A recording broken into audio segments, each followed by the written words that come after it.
രണ്ടാം ദിവസം രാവിലെ 11 മണി.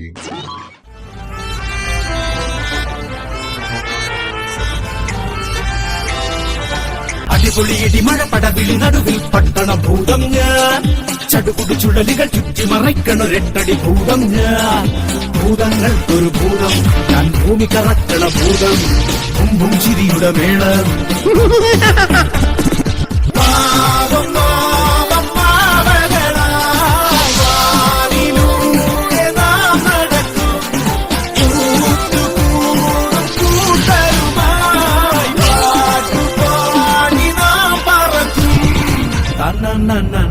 ഭൂതം ഭൂതം. ഉച്ചയ്ക്ക് 12 മണി.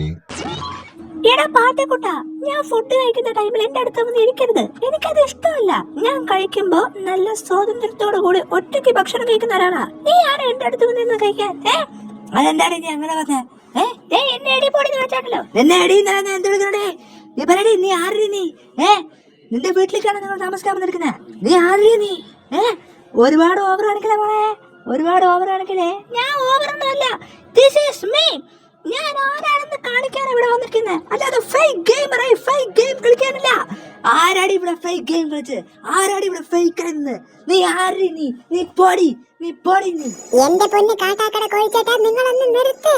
കൊച്ചു അറിയാതെ പറഞ്ഞതാ, പോട്ടെ. എനിക്ക് അത്ര വലിയ സീനൊന്നുമില്ല. നിങ്ങൾ ചുമ്മാ പ്രശ്നം ഉണ്ടാക്കല്ലേ, ഒന്നും മിണ്ടാതിരുന്നേ. ഉച്ചയ്ക്ക് 2 മണി. എന്ത് പറ്റി കോഴിച്ചേട്ടാ? എന്താ രാവിലെ തന്നെ ഒരു കശപിശ? എന്റെ പൊന്ന് കാളിയ, ഒന്നും പറയണ്ട. ആ മെറീന വന്നിട്ട് ഒരു സീൻ ഉണ്ടാക്കുക. അവള് ഫുഡ് കഴിക്കുന്നിടത്ത് അവളുടെ അടുത്ത് വന്ന് ആര് ഫുഡ് കഴിക്കുന്ന അവൾക്ക് ഇഷ്ടമല്ല. ഇതെന്ത് എവിടുത്തെ റൂളാ അത്? ഇവളുടെ വീട്ടിലാണോ വന്നിരിക്കാൻ വന്നിരിക്കുന്നത്? ഇത് ബിഗ് ബോസ് ഷോ അല്ലേ? ബിഗ് ബോസിന്റെ ഹൗസിലല്ലേ നമ്മൾ 11 മത്സരാർത്ഥികൾ വന്നിരിക്കുന്നത്? ഇവളുടെയൊക്കെ ഈ ആട്ടും തൊപ്പും കേട്ട് നിൽക്കാനാണ് അവിടെ വന്നിരിക്കുന്നത്. പ്രതികരിക്കേണ്ട ഇടത്ത് പ്രതികരിക്കണം. നിലപാടുകളിൽ ഉറച്ചു നിന്ന് പ്രതികരിക്കേണ്ട ഇടത്ത് പ്രതികരിച്ചില്ലെങ്കിൽ ഇവളുമാരൊക്കെ നാളെ നമ്മുടെ തലയിൽ കയറി നിറങ്ങും. അതുകൊണ്ട് എനിക്ക് പ്രതികരിക്കാനൊരു അവസരം കിട്ടിയപ്പോൾ എനിക്ക് ഞാൻ പ്രതികരിച്ചു. ഒരുപക്ഷെ ഞാനത് പ്രതികരിക്കാതിരുന്നെങ്കിൽ ഞാൻ അവിടെ ഒരു ഭീരുവായി മാറിയേനെ. ഇവളാരാ? ഇനിയൊരു അവസരം വന്നാൽ ഞാൻ നല്ലോണം പറയും. ഞാൻ വായി തോന്നിയതൊക്കെ ഞാൻ നല്ലോണം പറയും. അവൾ അസൂയ, അവിടെ എല്ലുകുത്ത് തിന്നിട്ട് അവിടെ എല്ലുകുത്ത് ഞാൻ ഇല്ലാതായി കൊടുക്കും. അത് ഉറപ്പാ. എൻ്റെ പൊന്ന് കോഴിച്ചേട്ടാ, ഇതൊരു ഷോയാണ്. നിങ്ങളിങ്ങനെ ദേഷ്യപ്പെടരുത്.